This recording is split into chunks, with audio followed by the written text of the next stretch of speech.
one of the things that we both of us have talked about amongst ourselves is what's happening with the materiality, the material itself of the sari in India now is a really interesting story, where the handloom sector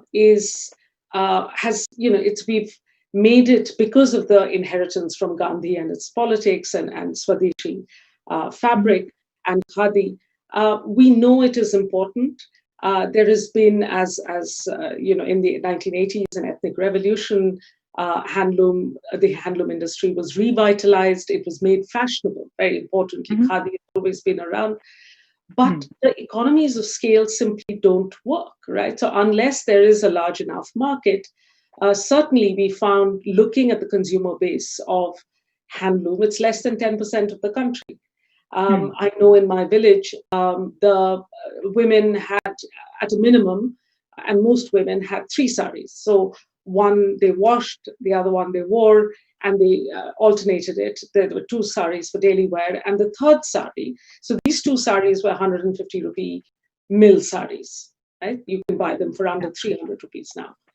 But, and these are the man-made fibers, the mercerized cotton that is being produced in mills.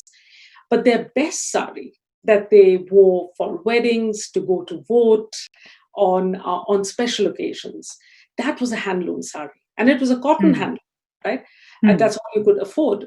But that was their pressure. So there's this sense, even this 90% consumer base in India that wears man-made fibers and mill-made saris, that when it's really special, they want a hand-woven sari. And that is an economy that we need to think about again in the context of the pandemic. If you think of what's happening with the weaving industry and with weavers, I mean, weavers having to go and break stones in a construction site because weaving is no longer a viable economic activity, means that the mathematics, the skill, the inherited knowledge base of that industry just disappears just like that, because it is not one that you have universities for. It is learnt through doing, through apprenticeships.